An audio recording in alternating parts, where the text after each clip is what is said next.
하나님께서는 마지막 예언을 지금 당장이라도 성취시킬 수 있는 모든 준비가 되어 있습니다. 많은 분들이 오해를 해요. 바이러스가 부족해서 지금 예수께서 재림하지 못하는 것으로 오해를 해요. 은행이 더 많이 파산되어야 예수께서 올 수 있다고 생각하는 것입니다. 그것이 아닙니다. 징조와 재난이 부족하기 때문에 예수께서 못 오는 것이 아니에요.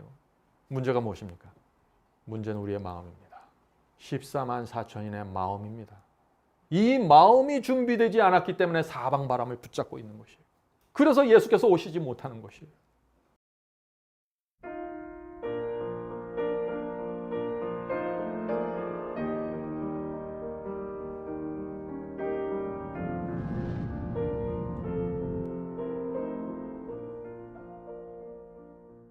오늘도 지난 시간에 있어서 늦은비 성령에 대해서 살펴볼 것입니다.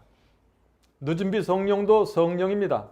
그러므로 우리가 성령이 무엇인지, 그 성령의 역사가 우리의 마음속에서 어떻게 이루어지는지 정확하게 알아야 늦은비 성령을 이해할 수 있게 된다는 것입니다. 성도 여러분, 예수께서 재림하시기 직전에 나타나는 마지막 징조가 있다고 제가 말씀드렸습니다. 그것이 무엇일까요? 그 마지막 징조가 이루어지는 모습을 보면은 예수께서 재림하시는 모습도 우리가 볼 수 있는 것입니다. 그것이 마지막 징조입니다. 그것이 무엇입니까? 마태복음 24장 14절입니다. 마태복음 24장 14절.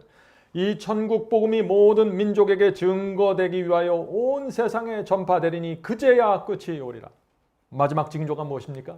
천국 복음이 모든 민족에게 전파되는 것입니다. 그때가 되면 예수께서 오실 것입니다. 세상 끝이 되는 것입니다. 자, 그런데 문제는 누가, 어떤 사람들이 그 천국 복음을 세상 끝까지 전파할 것이라 하는 그 질문이 던져질 수 있는 것입니다. 초대교회 1세기 때에는 제자들과 초대교회 성도들과 사도들이 그 역할을, 그 사명을 감당했습니다. 자, 그렇다면 마지막 때에는 과연 누가 복음을 땅 끝까지 전파하는 사명을 받게 될까요? 이 질문에 대한 대답이 성경에 나와 있을까요? 오늘 우리가 이 문제를 좀 살펴보려고 하는 것입니다. 만약 우리가 이 질문에 대한 답을 오늘 우리가 성경 속에서 발견한다면 어떻게 될까요? 우리의 생애는 완전히 달라질 수밖에 없는 것입니다. 제가 결론부터 말씀을 드리면은 14만 4천인이 준비되어야 천국 복음이 땅 끝까지 전파될 수 있다는 것입니다. 이것이 결론입니다. 그런데 어떻게 그들이 누군데 이 14만 4천인이 온 땅에 복음을 전파하게 될까요? 그들 자체에 무슨 능력과 힘이 있어서 그렇게 되는 것이 아니라 하나님께서 그들에게 늦은비 성령을 퍼부어 주시기 때문에 늦은비의 권세로 그들이 나가서 복음을 땅 끝까지 전파하게 된다는 것입니다. 자, 그러면 우리의 초점이 어디에 맞춰져야 될까요? 늦은비 성령에 맞춰져야 된다는 것입니다. 늦은비 성령이 어떤 사람들에게 퍼부어지는지 그것을 살펴보면 자연스럽게 우리도 14만 4천인의 경험에 대해서 이해할 수 있다는 것입니다.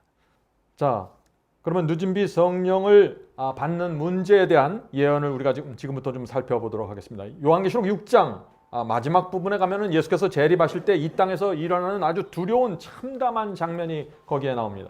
요한계시록 6장입니다. 6장 14절부터 17절입니다. 요한계시록 6장 14절부터 17절. 하늘은 종이 축이 말리는 것 같이 떠나가고 각 산과 섬이 제 자리에서 옮기오매. 자, 이 장면이 어떤 장면입니까? 예수께서 재림하실 때 하늘과 땅에서 엄청난 일들이 생기는 장면이죠. 산과 섬이 움직이는 무서운 지각 변동이 있게 될 것입니다. 계속해서 읽겠습니다. 땅의 임금들과 왕족들과 장군들과 부자들과 강한 자들과 각종의 자주자와 굴과 산 바위 틈에 숨어. 자, 여기 있는 사람들은 바위 틈에 숨어 있는 사람들이라고 했습니다. 산과 바위에게 이르되 우리 위에 떨어져 보좌에 앉으신 이 여인 나세서와 어린 양의 진노에서 우리를 가리우라. 어떤 장면입니까? 예수께서 재림하실 때 두려운 악인들의 모습이죠. 굴과 바위 틈에 숨어 있는 악인들의 모습입니다. 그들이 그리스도의 재림을 보면서 산과 바위와 차라리 나에게 떨어져서 저 보좌에 앉으신 그리스도의 얼굴을 내가 보지 않았으면 좋겠다고 소리치는 것입니다. 이것이 지구 마지막 날의 장면입니다. 자, 그때 그 장면에서 놀라운 질문이 던져집니다. 그 질문이 17절 마지막 절입니다. 그들의 악인들의 진노의 큰 날이 이르렀으니 누가 능히 서리요 하더라. 성도 여러분, 예수께서 오실 때 수많은 악인들이 멸망당하는데 그런 상황에서 이 질문이 던져지는 것입니다. 그것은 진노의 심판날에, 마지막 재림의 날에 누가 능히 설 것인가? 그렇다면 그날에 서 있는 자들이 있다는 거죠. 바위 틈에 들어가서 숨지 않는 자들이 있다는 것입니다. 의인들이 있다는 것입니다. 다시 말해서 이 질문은 이런 뜻입니다. 누가 지구 역사의 마지막 일어나는 그 짐승의 표 환란과 7장을 살아서 통과하며 승리할 것인가? 어떤 성도들이 최후의 승리자가 될 것인가? 그리스도의 재림을 누가 맞이하게 될 것인가? 예수께서 오실 때 누가 그분의 얼굴을 대면할 것인가? 이 질문입니다. 자, 이 질문은 정말 중요한 질문이죠. 요한계시록 6장 마지막 절에서 이 질문을 던진 다음에 요한계시록 7장 1절부터 이 질문에 대한 대답이 나오는 것입니다. 근데 그 대답 속에 14만 4천이 등장하는 것입니다. 그래서 요한계시록 7장의 답은 이것입니다. 14만 4천인이 마지막 날에 설 것입니다 라는 것이 7장의 대답입니다. 성도 여러분, 이 놀라운 사실은 이 14만 4천인이 준비되고 있는 시간이 지금 이 시대라는 것입니다. 그래서 이 14만 4천이 중요하고 늦은 비가 중요한 것입니다. 저와 여러분이 살아있는 동안 이 예언이 14만 4천이 형성되는 이 예언이 성취되면 예수께서 오신다는 것입니다. 14만 4천인이 찾으면, 그들이 준비가 되면 그리스도의 재림은 더 이상 지체될 필요가 없는 것입니다. 자, 요한계시록 7장 1절부터 보겠습니다. 요한계시록 7장 1절. 이 일 후에 내가 네 천사가 땅 네 모퉁이에 선 것을 보니, 자, 이 장면 여러분들 잘 아시는 장면이죠. 지구의 동서남북에 네 천사가 있습니다. 그들이 네 모퉁이에서, 지구의 네 모퉁이에서 지금 무엇을 할까요? 땅의 사방바람을 붙잡아 바람으로 하여금 땅에나 바다에나 각장 나무에 불지 못하게 하더라. 참, 네 천사가 무엇을 하고 있다고 했어요? 지금 지구에서 땅과 바다와 각종 나무를 해롭게 할 사방바람, 큰 재난이 불지 않도록 지금 붙잡고 있다는 것입니다. 자, 사방바람이 뭐죠? 예언에서 바람이 분다는 것은 큰 재난의 바람이 분다는 것입니다. 그러므로 사방바람을 붙잡고 있다는 것이 뭐예요? 천사들이 지구에 엄청난 재난이 몰려오지 않게 지금 막고 있다는 것입니다. 자, 그들이 막고 있는 이유가 무엇일까요? 사도 요한이 이렇게 대답합니다. 계시록 7장 2절부터 3절입니다. 또 다른 천사가 살아계신 하나님의 인을 가지고 해돋는 데로부터 올라와서 땅과 바다를 해롭게 할 권세를 얻은 네 천사를 향하여 큰 소리로 외쳐 가로되 우리가 하나님의 종들의 이마에 인치기까지 땅이나 바다나 나무나 해하지 말라 하더라. 자, 네 천사가 언제까지 바람을 붙잡는다고 했습니까? 하나님의 종들의 이마에 인치는 일이 끝날 때까지 재난의 바람을 붙잡는 것입니다. 자, 그렇다면 우리가 이제 질문을 해야죠. 하나님께서 어떤 성도들에게 인을 치실까요? 지금 네 천사가 사방 바람을 붙잡고 있는데 그 시간 동안 하나님께서 어떤 성도들의 이마에 인을 치냐 하는 것입니다. 이 질문은 중요하겠죠.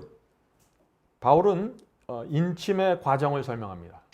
이런 과정을 통해서 하나님께서 성도들에게 인을 친다는 것입니다. 자, 디모데후서 2장 19절입니다. 디모데후서 2장 19절. 하나님의 견고한 터는 섰으니, 자, 이것이 인침의 첫 번째 단계입니다. 우리 마음에 견고한 터가 세워져야 한다는 것입니다. 견고한 터는 섰으니 인침이 있어 일렀을 때 주께서 자기 백성을 아신다 하며, 자, 두 번째는 뭐예요? 견고한 터가 마음에 세워지면은 두 번째, 하나님께서 그 백성을, 내가 이 백성을 안다라고 선언하시는 것입니다. 주께서 자기 백성을 아신다 하며 또 자기 주의 이름을 부르는 자마다 불의에서 떠나갈지어다 하였느니라. 자, 불의에서 떠나가는 경험, 이것이 세 번째 경험입니다. 자, 인침의 첫 번째 단계가 무엇인가요? 하나님의 견고한 터가 마음에 세워져야 한다 그랬습니다. 자, 하나님의 견고한 터가 무엇인가요? 우리 마음에 하나님의 진리의 터가 확고부동하게 세워져야 한다는 것입니다. 이 사람이 말하면 이렇게 흔들리고 저 사람이 말하면 저렇게 흔들리고 이 설교 흔들리면 이렇게 흔들리고, 그렇게 흔들리는 것이 아니라 성경 속에 들어가서 말씀을 확인함으로 세워지는 터가 견고한 터입니다. 자, 왜 진리의 터가 이 견고하게 먼저 세워져야 할까요? 우리의 경험은 우리가 믿는 말씀에 따라 이루어지게 됩니다. 우리가 어떤 말씀을 믿느냐에 따라 우리 경험이 따라갑니다. 예정론을 믿으면 우리의 경험이 예정론을 따라갑니다. 한번 구원받으면 영원히 구원받는다는 진리를 믿으면, 가르침을 믿으면 우리의 경험도 그렇게 꼴지어져 가는 것입니다. 죄를 이길 수 없다는 교리를 물으면 죄에 대한 승리는 생각도 하지 않고 살아가게 되는 것입니다. 우리가 어떻게 믿느냐에 따라서 경험이 따라가는 것입니다. 그러나 죄를 이길 수 있다는 진리를 붙잡으면 어떻게 될까요? 이기는 경험을 하게 해달라고 하나님께 매달리게 되겠죠. 똑같은 교회 다니지만은 내가 무엇을 믿느냐에 따라 우리의 경험은 전혀 달라지는 것입니다. 그래서 중요한 것은 진리에 대한 확신이 먼저 세워져야 된다는 것입니다. 그래야 그 확신만큼 우리의 영적인 경험도 분명하게 진행되는 것입니다. 왜 경험이 분명하지 않나요? 진리에 대한 확신이 흔들리고 있는 것입니다. 물론 우리가 부족하고 실수할 수 있습니다. 그러나 적어도 내 마음속에서 진리가 무엇이고 하나님의 뜻이 무엇인지에 대한 분명한 이해는 세워져야 하는 것입니다. 이것이 없으면 경험은 시작할 수 없는 것입니다. 자, 두 번째 단계입니다. 두 번째 단계. 인침이 있어 일렀으되 주께서 자기 백성을 아신다 하며. 자, 우리가 진리 위에 확고하게 서 있으면은 하나님께서 그런 우리를 알아보시고 내가 이 사람을 안다고 선언하시는 것입니다. 그것이 인침입니다. 인친다는 것은 소유권을 주장한다는 것입니다. 성도 여러분, 하나님께서 우리에 대해서 소유권을 주장하면서 인을 치실 수 있는 근거가 있어야 될 거 아니에요? 근거가. 내가 단순히 진리를 이해했다고 그것을 근거로 삼을 수 없어요. 네? 바울은 그 근거를 이렇게 말합니다. 또 주의 이름을 부르는 자마다 불의에서 떠날지어다 하였느니라.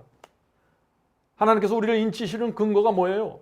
우리가 불의와 죄에서 떠나는 모습을 하나님께서 확인하시기 때문에 인을 쳐주신다는 것이죠. 하나님께서 싫어하는 것들을 내가 싫어한다는 사실을 하나님께서 아시는 것입니다. 그래서 이 사람은 나의 것이라고 인을 주시는 것입니다. 다시 말해서 하나님을 기쁘게 하는 것이 내 생의 기쁨입니다 하는 것이 증명되면 하나님께서 인을 쳐주시는 것입니다. 하나님께서 원하는 대로 움직이고 하나님과 한 마음으로 사탄과 대적하는 자들, 그들이 인침받는 자들입니다. 하나님과 동행하는 자들이 인을 받게 되는 것입니다. 하나님과 한 마음으로 동행하는 자들. 성도 여러분, 이 인침에 대한 이론을 살펴보면요, 그건 분명합니다. 그건 여기는 어떻게 다른 설명의 여지가 없어요. 문제는 경험입니다. 이것을 경험할 수 있느냐 없느냐가 문제겠죠. 한 번은 어떤 분이 이런 질문을 했습니다. 나는 진리가 무엇이고 하나님의 뜻이 무엇인지 압니다. 그러나 경험이 잘 안 됩니다. 하나님의 뜻대로 순종이 잘 안 됩니다. 무엇이 제 문제입니까? 하는 질문입니다. 성도 여러분, 이분의 문제가 무엇입니까? 바울은 이분의 문제를 육체의 욕심이라고 말하고 있는 것입니다. 그것이 로마서의 말씀입니다. 자, 갈라디아에 동일한 말씀이 있죠. 갈라디아 5장 16절 먼저 읽겠습니다. 갈라디아 5장 16절입니다. 내가 이르노니 너희는 성령을 따라 행하라. 그리하면 육체의 욕심을 이루지 아니하리라. 자, 시험과 유혹이 옵니다. 그런데 하나님의 말씀에 순종하려고 하는데 육체 속에서 뭐가 올라온다는 것이에요? 욕심이 치받고 올라온다는 것입니다. 하나님의 뜻에 대적하는 정신이 내 속에서 올라온다는 것입니다. 그래서 때가 잘 안 된다는 것입니다. 성령께서 시험이 올 때마다 우리에게 오셔서 조심해라. 욕심을 따라가지 마라. 이 길이 정론이 이리로 가라. 하나님의 뜻이 이것이니 복종해라.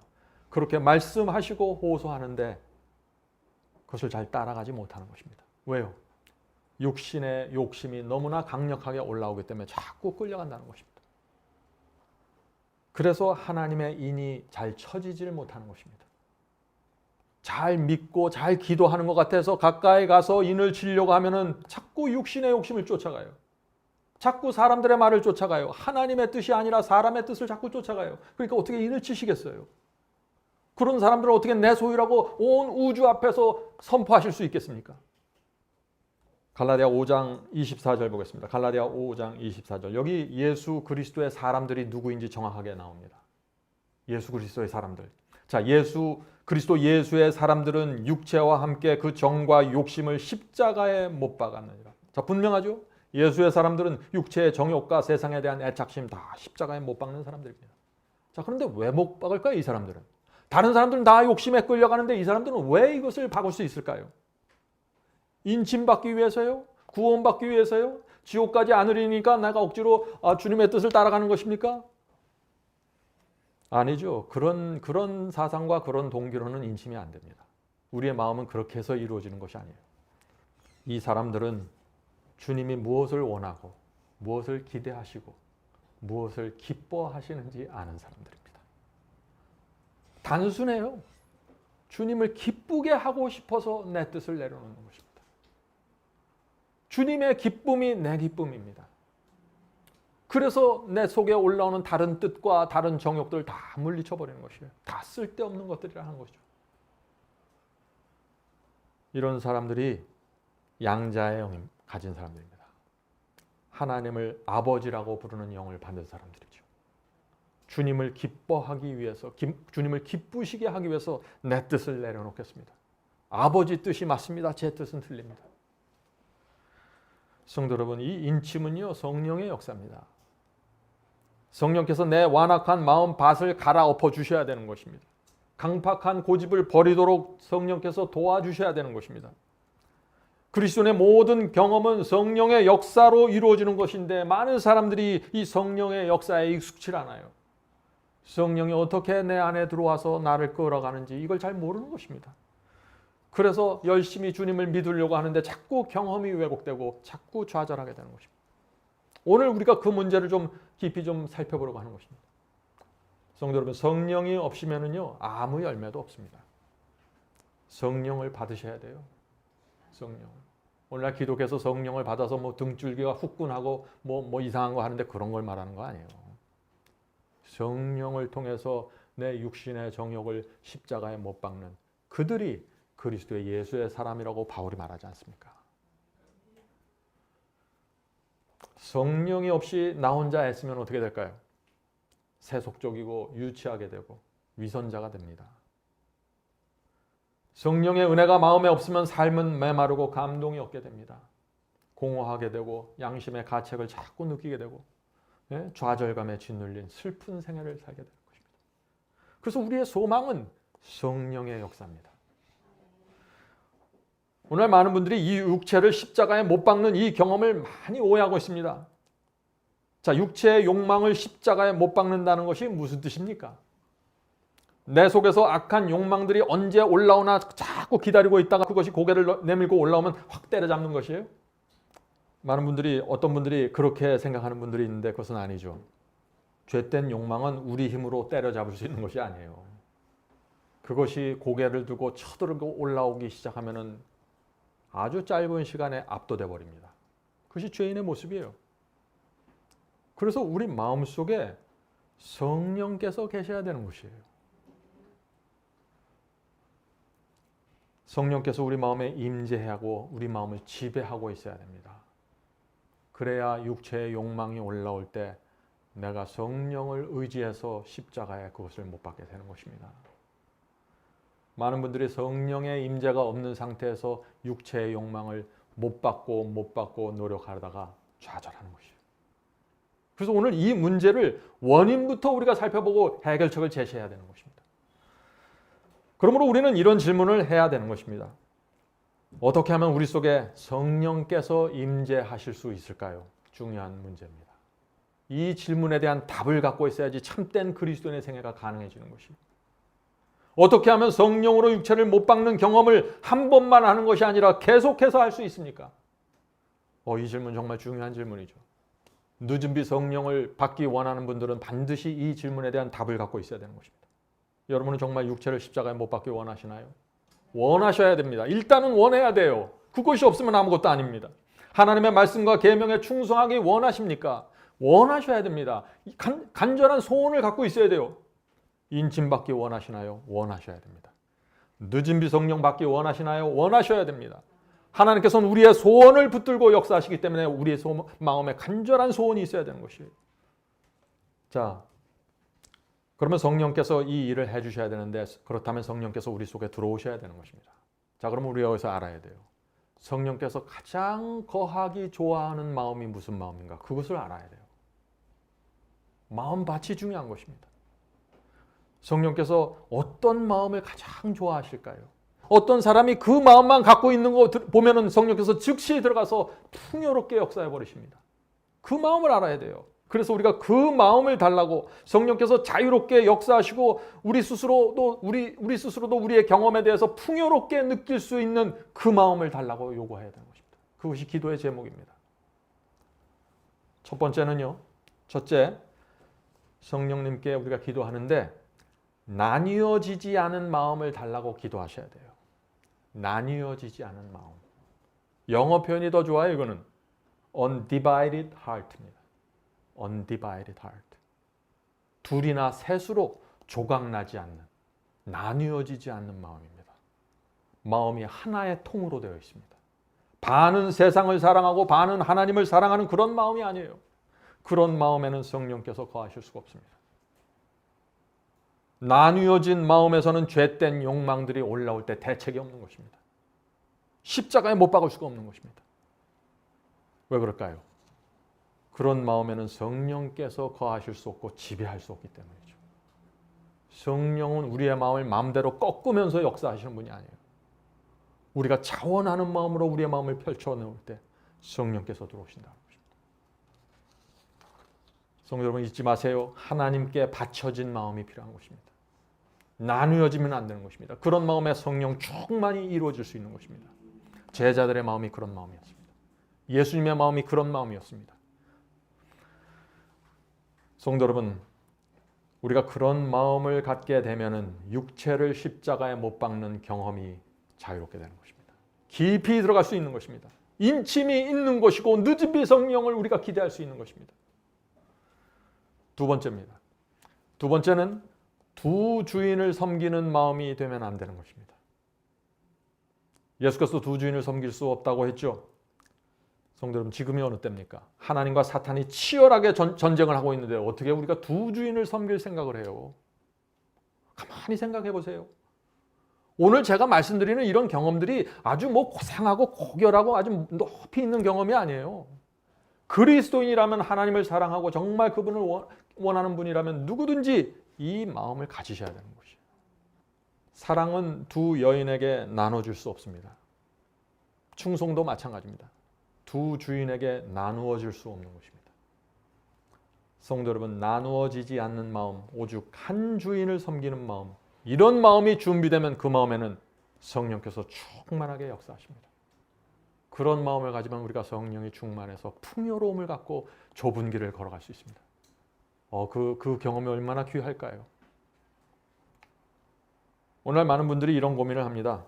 목사님, 저는 신실하게 살고 싶습니다. 저는 십자가에 육체를 못 박는 경험을 날마다 하고 싶습니다. 그런데 잘 안 됩니다. 자꾸 실패해서 육체에 끌려갑니다. 제 문제가 무엇일까요? 여러분들이 이제 이 질문에 대한 대답을 가지실 수 있죠. 혹시 마음이 나뉘어진 것은 아닙니까? 세상 사랑하는 마음과 주 사랑하는 마음으로 내 마음이 둘로 나누어져 있는 것은 아닙니까? 혹시 내 마음이 두 주인을 섬기는 것이 아닙니까? 낮에는 이 주인을 섬기고 밤에는 저 주인을 섬기지 않습니까? 우리 마음이 온전히 주님께 바쳐졌다면 반드시 성령께서 내 속에 들어오십니다. 틀림없는 것입니다.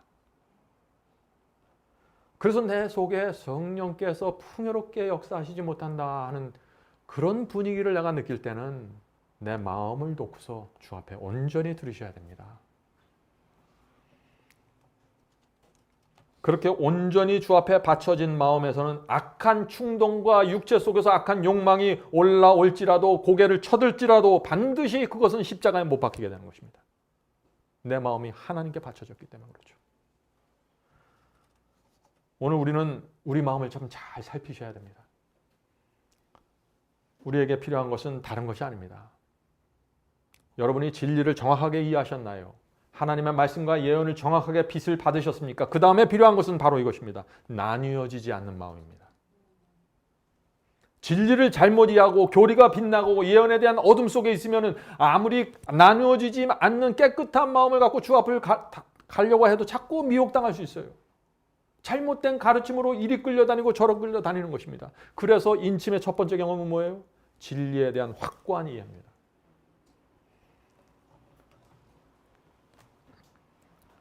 성도 여러분, 이제 그러면 우리가 이제 오늘부터 해야 될 일이 있는 것입니다.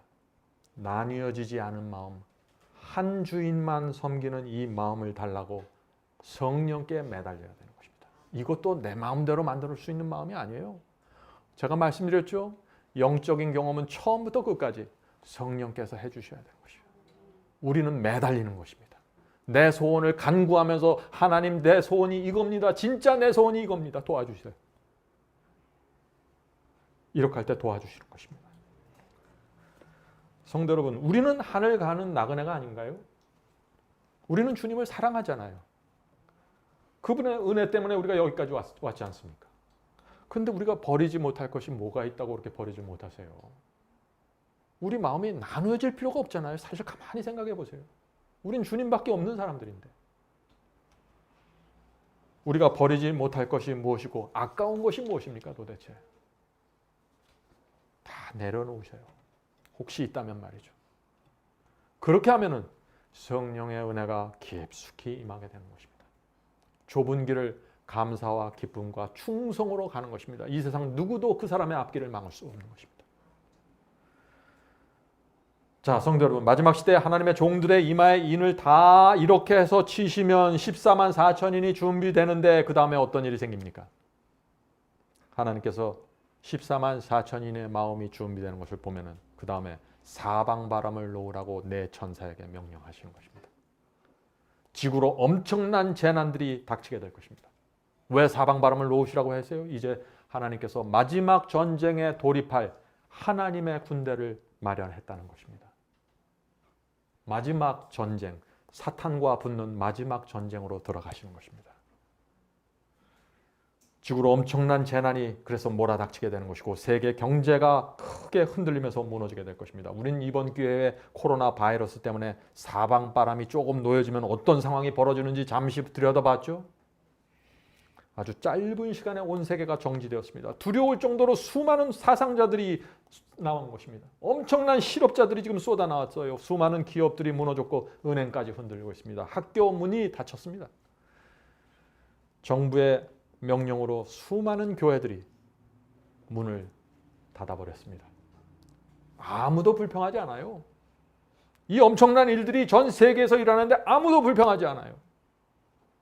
이것이 마지막 때에 있는 일입니다. 전 세계가 하나로 돼서 전혀 불평하지 않은 상태에서 국가가 이끄는 대로 가는 것입니다. 그냥. 성도 여러분, 하나님께서는 언제든지 사방바람을 놓을 수 있는 준비가 되어 있습니다. 하나님 자신은 준비가 되어 있어요. 늦은 비 성령도 다 준비가 되어 있습니다. 하나님께서는 마지막 예언을 지금 당장이라도 성취시킬 수 있는 모든 준비가 되어 있습니다.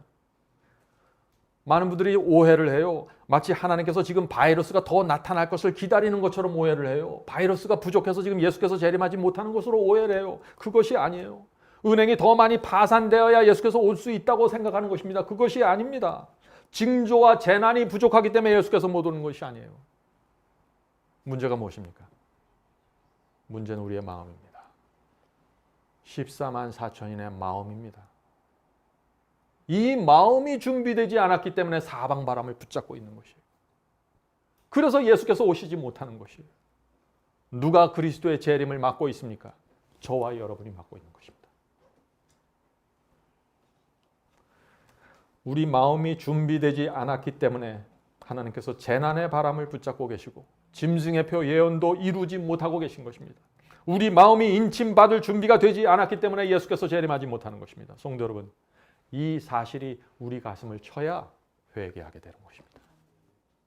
나 때문에 예수께서 못 오신다는 거예요. 우리의 나뉘어진 마음 때문에 인침이 지체되었습니다. 그래서 예수께서 계속해서 지체되는 겁니다. 성도 여러분, 모든 원인이 어디 있어요? 우리의 마음입니다. 나의 마음입니다. 어떤 분들은 이렇게 말하죠.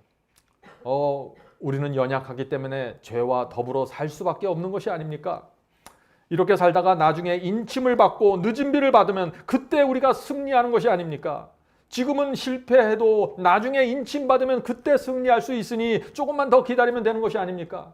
빨리 하나님께서 저를 인쳐주시고 늦은 비를 주셔야지 제가 승리할 텐데요. 이런 생각이 맞나요? 인침을 받아야 죄를 승리하는 것이 아니에요. 인침을 받아야 세상을 미워하는 것이 아닙니다. 늦은 비를 받아야만 죄를 승리하는 것도 아니에요. 성도 여러분, 우리는 죄 사함과 승리의 경험을 통과하면서 인침받는 과정을 밟아가는 것입니다. 인침은 우리의 경험에 비례하는 것입니다. 성도 여러분, 문제는 마음에 품고 있는 죄가 문제입니다. 기억나지 않는 죄가 아니에요. 잊어버린 죄가 아닙니다. 지금 현재 내 마음속에 품고 있는 죄가 문제입니다. 저는 지금 우리가 정확하게 인식하지 못하는 어떤 막연한 죄를 말하는 것이 아니에요. 나도 모르는 어떤 죄를 말하는 것이 아닙니다. 성령께서 우리에게 오셔서 정확하게 알려주시는 죄를 말하는 것입니다. 성령께서 버리라고 호소하시는 그 죄, 성령께서 버려야 한다고 지적하는 그 악한 습관들, 이것을 지금 말하는 것입니다. 이것이 있을 때 늦은 비를 받을 수 없는 것입니다. 인침은 진행이 될 수 없는 것입니다. 왜요? 그 정신과 그 마음 자체가 하나님을 대적하고 있어요. 성령께서 말씀하시는데 대적하는 것입니다. 밀어내는 것입니다. 그런 마음에 어떻게 인침이 이루어질 수 있을까요? 성도 여러분, 성령께서 양심에 알려주는 단 하나의 죄도 붙잡고 있지 말아야 됩니다. 많은 분들이 제가 이렇게 말하면 굉장히 놀라는데 너무나 당연한 것 아니에요? 성령께서 우리 속에 들어오셔서 거짓말하지 말라고 계속해서 호소하시는데 내가 계속해서 거짓말을 고집하면 어떻게 그런 사람에게 인침이 진행될 수 있을까요? 어떤 사람이 거짓말을 고집하면 거짓말만 하고 나머지 마음은 깨끗한 게 아니에요. 거짓말을 고집하고 어떤 우상 숭배를 고집하고 어떤 죄를 고집한 그 마음은 이미 그 마음이 나누어져 있고 이미 그 마음이 성령께 온전히 굴복되지 않았기 때문에 그런 증세가 나타나는 것입니다. 우리에게 성령께서 알려주시는 죄가 있다면 내가 지난주에는 이것이 죄인지 몰랐는데 이번 주에 말씀을 보면서 성령께서 내게 그것이 죄라고 말씀하신다면 어떻게 하시겠습니까? 죄는 반드시 하늘 성소에 계신 그리스도께 드려야 되는 것입니다. 죄로부터 해방되셔야 됩니다. 그것이 성경이 말하는 완전이고 인침이고 늦은 비를 위한 준비입니다. 이렇게 생각할 때 인침은 너무나 당연한 그리스도인의 경험 아닐까요? 신명기 18장 13절 보세요. 하나님의 표준은 이것입니다. 신명기 18장 13절. 너는 내 하나님 여호와 앞에서 완전하라. 자, 완전하면은 사람들이 참 두려워하는 단어죠. 하나님께서 우리에게 구하시는 완전은 이것입니다. 내가 이성적으로, 지성적으로, 양심적으로 성령께서 지적해 주시고 알려주는 그 선 안에서 내가 굴복하는 것입니다. 내일을 염려할 필요 없습니다. 다음 주를 염려할 필요 없어요. 지금 당장 오늘 하나님께서 내게 가르쳐 주시는 대로 따라가시면 그것이 성경이 말하는 완전이고 하나님께서 기뻐 받으시는 제사입니다. 여러분은 그 마음을 갖고 계신가요? 예수께서는 그리스도의 완전을 또 이렇게 말씀하셨습니다. 마태복음 22장 37절입니다. 마태복음 22장 37절. 예수께서 이르시되 내 마음을 다하고 목숨을 다하고 뜻을 다하여 주 너의 하나님을 사랑하라 하셨으니. 성도 여러분, 이것이 하나님께서 인치시는 성도의 마음입니다. 그래서 제가 늘 말씀드리는 것이에요. 하나님께 모든 것을 드리고 이 세상을 나그네처럼 주만 사랑하면서 살면 되는 것입니다. 주께서 내 장래를 책임지시고 내 인생을 책임지시고 내가 가는 길을 다 보호해 주시고 인도하시는 것입니다. 제가 인침과 이 늦은 비의 경험에 대해서 말씀을 나눌 때마다 끊임없이 던져지는 질문이 있습니다. 그 질문이 어떤 것일까요? 그 질문은 이것입니다.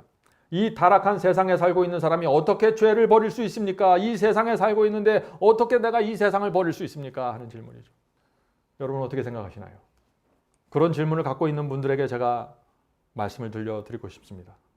제가 이제 한 글을 읽어드리는데 이 글을 읽을 때 성령께서 우리 모두의 마음속에 좀 역사해 주시길 제가 간절히 바랍니다. 예수께 가는 길 47페이지입니다. 예수께 가는 길 47페이지. 그대들은 그리스도께 모든 것을 바치는 것이 너무 큰 희생이라고 생각하는가? 그리스도께서 나를 위하여 무엇을 주셨는가 스스로 깊이 생각해 보라. 하나님의 아들은 우리를 구속하기 위하여 모든 것을 주셨다. 성도 여러분, 무슨 뜻입니까? 하늘이 우리에게 모든 것을 주셨다는 것입니다. 심지어 하나님의 아들까지 주셨어요. 하나님의 아들이 이 땅에 오시기 위해서 무슨 결정을 하셨나요? 어떤 이름 없는 여인의 자궁 속에 들어가서 10달 동안 웅크리고 앉아있기로 결정하신 것이에요. 이 우주를 창조하신 하나님께서 여인의 뱃속에 들어가기로 결정한 것입니다. 희생 아닌가요? 상상할 수 없는 희생이에요. 태어나면서부터 애비 없는 자식이라가 놀림을 받았습니다. 더럽고 가난한 곳에서 33년을 사셨습니다. 창기와 세리와 식사를 했습니다. 희생 아닙니까? 엄청난 사랑 아닌가요? 저와 여러분이 뭐길래 하나님께서 그런 결정을 하셔야 됩니까? 우리는 하나님의 이런 결정 앞에서도 마음이 완악한 게 문제예요. 완악한 것이. 가난한 자와 함께 사셨습니다. 병든 자를 치료했었어요. 그러나 결국에 제자들에게 배신당했습니다. 십자가에 매달리셨죠. 아무도 감사하지 않은데 예수께서는 저와 여러분의 죄를 몸으로 지고 정죄와 저주 속에서 십자가에서 돌아가셨습니다. 사랑 아닙니까? 감당할 수 없는 은혜입니다. 이 은혜에 우리가 어떻게 반응해야 될까요? 성령께서 우리의 마음을 이 그리스도의 사랑과 은혜를 보여주면서 우리를 굴복시키기를 원하시는 것입니다. 계속해서 읽겠습니다. 그처럼 큰 사랑을 받은 우리가 어찌 우리의 마음을 그분께 바치기를 주저하는가? 성도 여러분, 온 하늘이 이상하게 보는 것이 있어요. 우주의 왕 그리스도를 이 땅을 위해서, 저 죄인들을 위해서 내려가게 하고 고생시키고 죽임을 당하게 했는데 그것이 하늘의 결정인데 아무도 감사하지 않는 것이에요. 어떻게 그럴 수가 있습니까? 이웃집에 가서 떡을 한 사발 먹어도 감사하다고 말하는 사람들이 어떻게 하늘왕의 죽음에 대해서 이렇게 무덤덤할 수가 있어요? 왜 그럴까요? 성령을 거절하는 것입니다. 성령에 대해서 너무나 완악해요. 그런 사랑을 받은 우리가 어떻게 주의 말씀과 계명을 거절할 수 있냐 하는 것입니다. 도무지 불가능하게 보이는 것을 지금 그런 모습으로 지구인들이 살아가고 있어요. 하늘이 그래서 이해를 못하는 것입니다. 어떻게 하늘이 그런 사람들에게 인치는 하나님의 결정에 동의할 수 있겠어요? 안 되는 것이죠. 계속해서 읽겠습니다. 지나간 생애의 순간마다 우리는 그리스도의 은혜와 축복을 받아왔다. 우리의 죄 때문에 찔림을 받는 그리스도를 바라보면서도 그분을 배신했고 그분의 모든 사랑과 희생을 멸시하는 뻔뻔스러운 행동을 얼마나 더 하려고 하는가? 우리가 언제까지 이렇게 살아야 됩니까? 성도 여러분, 우리의 신앙이 실제가 돼야 돼요. 십자가가 실제가 돼야 됩니다. 그분의 사랑과 은혜가 실제가 돼야 돼요. 그래야 여러분이 바이블 칼리지를 통해서 받은 그 수많은 빛들이 능력이 돼서 여러분의 생애를 끌고 갈 것입니다. 더 이상 성령의 호소에 등을 돌리지 맙시다. 우리가 언제까지 그리스도의 재림을 이렇게 지체시킬 수 있겠습니까? 계속해서 읽겠습니다. 성경이 내 자신을 버리고 세상의 영광으로부터 등을 돌려야만 영생을 얻을 수 있다고 가르친다고 해서 우리가 성경의 가르침을 원망할 것인가? 오늘날 얼마나 많은 분들이 주님을 사랑한다고 하면서 성경 말씀을 읽으면 내가 이렇게까지 순종해야 됩니까? 하고 자꾸 원망을 하는 거예요. 우리가 정말 하나님이 누군지를 알면, 예수께서 우리를 위해서 무엇을 하셨는지를 알면은 우리는 불평과 원망이 사라지게 되는 것입니다. 왜 길이 이렇게 좁냐고 원망하지 않게 되는 것입니다. 길을 하나님께서 좁게 만든 것이 아니에요. 사탄이 이 세상을 그렇게 만들어버렸습니다. 우리 속에서 있는 악한 본성이 올라오는 충동이에요. 이건 하나님의 잘못이 아니에요. 내가 왜 그 계명까지 지켜야 합니까? 내가 왜 그 말씀까지 순종해야 됩니까? 이렇게 말하면 안 되는 거예요. 하나님의 사랑과 은혜를 보면서 그런 말을 할 수가 없는 것입니다. 성도 여러분, 우리가 그렇게 원망하고 그렇게 불평하고 말씀을 거절하고 성령을 밀어낼 때 인침이 중단되는 것입니다. 그거를 아셔야 돼요. 우리가 다른 사람에 대해서 원망할 때 인침이 중단되는 것입니다. 우리가 돈에 욕심이 있어서 끌려갈 때 인침이 중단되는 것이에요. 왜 중단될까요? 우리 마음이 진리를 밀어내기 때문입니다. 우리 마음이 하나님과 성령을 밀어내기 때문입니다. 대적하기 때문이죠. 인침이 중단됩니다. 성도 여러분, 오늘날 이 세상을 보세요. 기독교를 보세요. 사탄이 뭐라고 말할까요? 사탄은 하나님의 아들이 죽어서 그 피로 이 지구가 전체가 구원될 수 있는 상황이지만 아무도 그 피를 감사하지 않는 지금 우리의 모습을 보면서 하나님을 향해서 뭐라고 말하는지 아세요? 이 지구는 내 것입니다. 주장하는 것입니다. 하나님 지금 지구의 모습을 보십시오. 지구에서 하나님을 진심으로 경외하는 사람들을 찾을 수가 없습니다.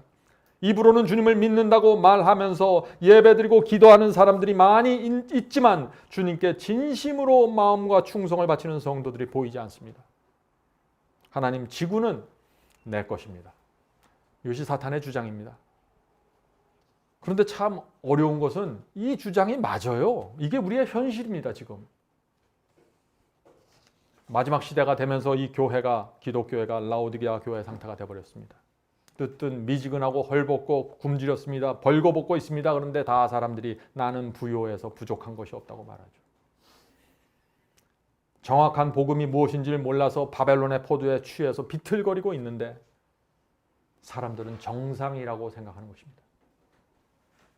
그래서 사도 요한이 마지막 시대 교회를 보면서 이렇게 말하고 있는 것입니다. 요한계시록 18장 2절입니다. 요한계시록 18장 2절. 무너졌도다 무너졌도다 큰 성 바벨론이여, 귀신의 처소와 각종 더러운 영에 모이는 곳과 각종 더럽고 가증한 새의 모이는 곳이 되었도다. 성도 여러분, 사탄이 바로 이런 교회와 세상을 보면서 지구는 내 것이라고 주장하는 것입니다. 지구는 내 것입니다. 예수께서 세운 이 교회는 입으로 토해 내칠 것 같다고 예수께서 말씀하지 않습니까? 라오디게아 교회가 되어버렸습니다. 온갖 가증한 것들이 지금 모여 있는 곳이 되었습니다. 교회는 바벨론의 포도주에 취해 있습니다. 지금 세상과 교회는 나를 지지하고 있습니다. 지구는 내 것입니다. 예수께서는 이 지구로 오실 수 없습니다. 이 지구의 거민들은 나를 지지하고 나를 섬기고 있습니다. 이들은 지금 하나님의 말씀을 쫓아가는 것이 아니라 내 말을 듣고 있습니다. 성령의 감동을 따라가는 것이 아니라 내가 주는 감화력을 따라가고 있습니다. 사탄의 주장입니다. 성도 여러분, 이 사탄의 주장을 뒤집어 엎는 사람들이 나와야 되는 것이에요. 그것이 누구일까요? 하나님께서 이 사탄의 주장에 어떻게 응답하셔야 될까요? 다른 방법이 없습니다. 하나님께서도 사람을 증거로 내밀어야 돼요. 지구에 여전히 하나님께만 충성을 바치는 성도들이 있다는 사실을 온 우주 앞에 제시해 주어요. 나누어지지 않는 마음을 갖고 말이죠. 그들이 누구일까요? 성경이 이 질문에 대해서 대답하는 것입니다. 사도 요한은 그들을 여자의 남은 자손이라고 대답합니다. 요한계시록 12장 17절입니다. 요한계시록 12장 17절. 용이 여자에게 분노하여 돌아가서, 자, 사탄이 왜 분노하여 공격하려고 할까요? 우리가 지금 상황을 알죠. 지구 전체가 지금 미혹을 당해서 바벨론이 되어버렸습니다. 사탄을 따라가고 있는 것입니다. 거기에 속하지 않는 한 무리의 사람들이 있는 것입니다. 그런데 그들이 누구입니까? 그 여자의 남은 자손, 곧 하나님의 계명을 지키고 예수 증거를 가진 자들로 더불어 싸우려고 바다 모래 위에 섰더라. 하나님께서 이들에게 희망을 갖고 기대하고 계신 것입니다. 용이 분노해서 공격하는 여자의 남은 자손이 여러분은 되셔야 하는 것입니다. 그렇게 되려면 하나님의 십계명을 온전히 지키셔야 됩니다. 예수의 증거를 가지고 있어야 되는 것입니다. 예수의 증거가 무엇입니까요? 여자의 남은 자손은 예수의 증거가 있다고 했는데 그 예수의 증거가 뭐예요? 요한계시록 19장에 나오죠. 요한계시록 19장 10절입니다. 요한계시록 19장 10절. 나는 너와 및 예수의 증거를 받은 내 형제들과 같이 된 종이니 삼가 그리하지 말고 오직 하나님께 경배하라. 예수의 증거는 뭐예요? 대언의 영이라. 대언의 영인 표현이 막연하죠. 영어로는 the spirit of prophecy입니다. 예언을 하는 영입니다. 예언의 영이에요. 예수의 증거는 예언의 영입니다. 다시 말해서 예언을 보여주고 예언을 해석해주는 영이라는 것입니다. 누가 이것을 갖고 있어요? 여자의 남은 자손이요. 중요한 진리입니다. 마지막 때 온 세상이 배도했을 때 지구에 남아있는 소수의 남은 무리가 있는데 이들이 두 가지를 갖고 있다는 것입니다. 하나는 십계명을 전체를 지키는 신앙이고 다른 하나는 예언의 빛입니다. 이 두 개를 가지고 있는 이 백성들에게 성령께서 역사하셔서 그들을 회개시키시고 그들의 성령의 충만함으로 끌어가시는 것입니다. 왜 다른 사람들은 안 되나요? 진리에 대한 오해가 있습니다. 어둠 속에 있어요. 적그리스도가 누군지 중세기에 어떤 일이 생기는지 모르는 것입니다. 기억하셔야 돼요. 성령께서 우리에게 역사하실 때 우리가 알고 있는 지성 안에서 역사하실 수 있는 것입니다. 진리에 대한 분명한 깨달음과 이해가 필요한 것입니다. 성령은 진리의 영이기 때문에 우리가 이해하고 있는 진리 속에서 역사하시면서 그 사람을 끌고 가시는 것입니다. 성도 여러분, 마지막 전쟁에 들어가는 사람들이에요. 여자의 남은 자손은 용과 싸우는 자들이에요. 그러려면 어떻게 돼요? 예언을 알아야 되는 것입니다. 왜요? 용이 누군지를 알아야 돼요. 바벨론이 누군지를 알아야 됩니다. 적그리스도가 누군지를 알아야 돼요. 짐승의 표가 뭔지를 알아야 돼요. 그래야 싸우죠. 네? 다니엘과 요한계시록의 예언은 마지막 때 사탄의 미혹에서 벗어나게 해주는 빛입니다. 예수의 증거를 가지고 있다는 것은 다니엘서와 요한계시록에 대한 빛을 가지고 있다는 것입니다. 그들이 마지막 백성입니다. 짐승의 표 환란이 무엇입니까? 하나님과 사탄의 마지막 전쟁입니다. 이 전쟁에 들어가기 전에 예수께서 제자들에게 주셨던 그 온전한 말씀과 계명과 예언의 빛이 회복되어야 되는 것입니다. 마지막 여자의 남은 자손에게 그것이 회복되는 것입니다. 성도 여러분, 우리가 그런 부르심을 받고 있다고 생각하면 밤에 잠이 옵니까? 네? 돈 몇 푼 갖고 서로 아웅다웅 할 수 없잖아요. 잘 생각해 보세요. 우리의 삶이 어떻게 돼야 되는지. 우리의 삶이 능력으로 인도함을 받아야 돼요. 교리 몇 가지 이해 갖고 짜맞추려고 하지 마세요. 그거 갖고 되는 게 아니에요, 이것이. 하나님께서는 이 여자의 남은 자손 14만 4천입니다. 이 여자의 남은 자손에 대한 큰 사랑과 기대를 갖고 우리를 보고 계십니다. 이 세상 누구보다도 깊은 관심을 갖고 저와 여러분의 생애를 끌고 가시는 것입니다. 여러분 생애에 시련이 오십니까? 하나님께서 허락하신 거예요. 지금 하나님께서 온 우주를 향해서 그래서 이렇게 외치는 것입니다. 우주의 천사들이여 내 말을 잘 들어보십시오. 지금 교회는 힘을 잃고 쓰러져 있는 것처럼 보입니다. 그러나 나는 14만 4천인을 기대하고 있습니다. 나는 여자의 후손을 믿습니다. 그들은 죄를 범했습니다. 그러나 십자가의 피로 용서받고 정결하게 되었습니다. 그들은 부족하지만 어린 양이 인도하는 대로 따라가는 자들입니다. 그들은 부족하지만 성령께서 가르쳐 주시고 알려주시는 대로 굴복하는 자들입니다. 14만 4천에는 지구 역사의 가장 타락한 세대에서 가장 극렬한 시험을 받고 있지만 그들은 성령을 따라가고 있습니다. 내가 그들의 이마에 인을 쳤고 내 소유로 삼았습니다. 사탄은 인간은 하나님께 순종할 수 없다고 거짓말하지만 이 여자의 후손은 사탄의 입을 최종적으로 틀어막을 것입니다. 그들의 생애를 통해서 막게 될 것입니다. 그들은 지구 역사 최대 환란, 짐승의 표 환란에서 핍박당하고 목숨이 위태로울지라도 끝까지 나의 계명을 지키면서 충성을 바칠 것입니다. 그들은 죽이면 죽이리라는 신앙으로 하나님의 말씀에 순종할 수 있다는 신앙을 온 우주 앞에 보여주게 될 것입니다. 우주의 천사들이여 조금만 기다려 주십시오. 지금 내가 14만 4천을 모아서 준비시키고 있습니다. 나는 그들에게 인을 치고 늦은 비 성령을 퍼부어 줄 것입니다. 그들은 나의 권세로 앉은 맹인을 일으키고 죽은 자를 살리고 한 번의 설교로 단 한 번에 수천 명을 회개시키는 능력을 받게 될 것입니다. 그들은 성령의 권세로 천국 복음을 온 세상에 전파할 것입니다. 그때 바벨론이 무너지고 수많은 영혼들이 나의 백성이 돼서 나오게 될 것입니다. 그들은 복음을 땅 끝까지 전파할 것이고 예수께서 재림할 것입니다. 그때 나를 위해서 충성을 바쳤던 모든 시대의 의인들이 부활하게 될 것입니다. 나는 단 한 사람도 빠지지 않고 그들을 기억하고 무덤에서 꺼집어낼 것입니다. 그때 온 우주는 하나님의 사랑과 심판은 완전하다고 동의하게 될 것입니다. 사탄의 마지막 공격을 이긴 그들의 충성 때문에 이 우주에서 죄에 대한 핑계가 영원히 사라지고 평화가 확보되는 것입니다.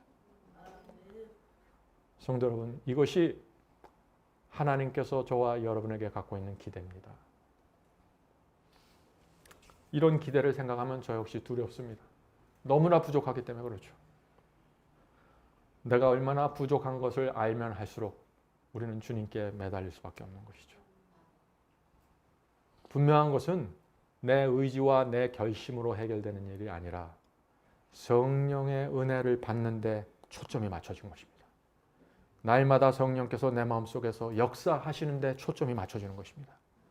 그게 되면은 되는 것입니다.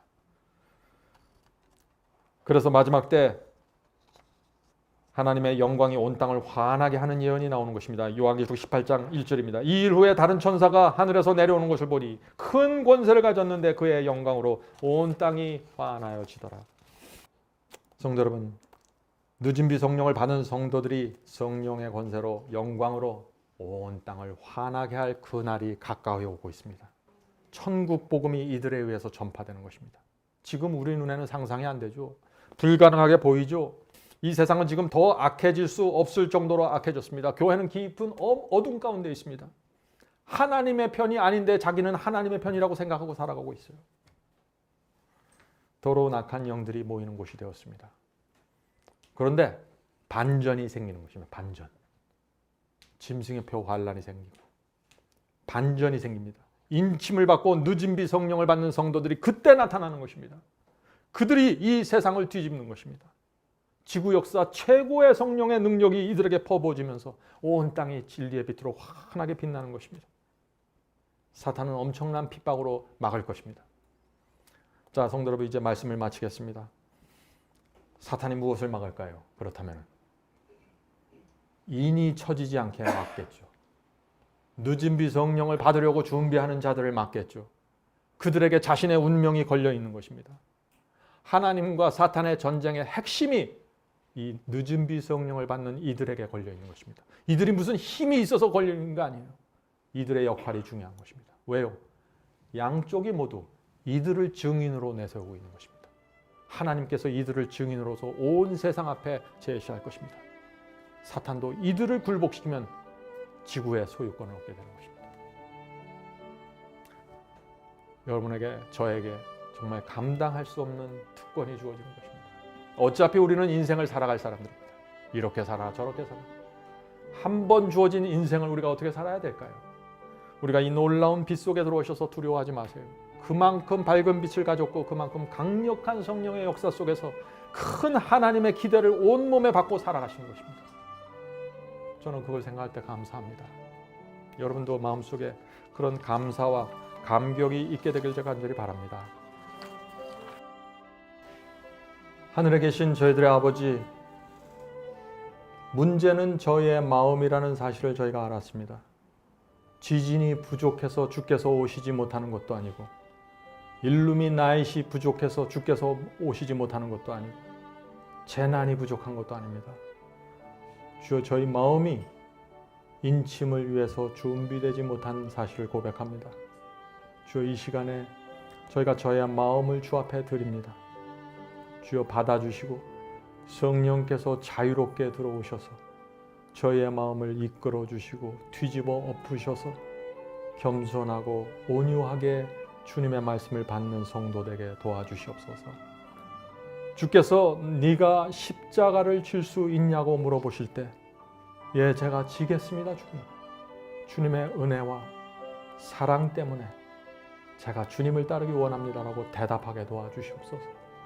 저의 온 마음이 주님을 사랑합니다. 주께서 저희의 유일한 소망이고 저희는 어디 다른 곳 갈 데가 없습니다. 주여, 저희를 받아주시고 저희의 생애를 진리로 인도해 주시옵소서. 저에게 이렇게 밝은 빛을 주셔서 감사합니다. 하나님께서 마지막 시대 그리스도의 재림을 길을 준비하는 그 길에 저희를 세워주셔서 감사합니다. 저희가 부족하지만 적은 일에 충성하면서 날마다 신실하게 살 수 있도록 도와주시옵소서. 하늘에 계신 아버지, 저희는 부족하지만 주님을 따르길 원합니다. 주여, 불쌍한 저희를 보시고 자비를 베푸셔서 저희의 남은 생애 동안 하나님의 크신 역사가 저희 속에서 반드시 이루어질 수 있도록 도와주시옵소서. 예수님의 이름으로 간절히 기도드립니다. 아멘.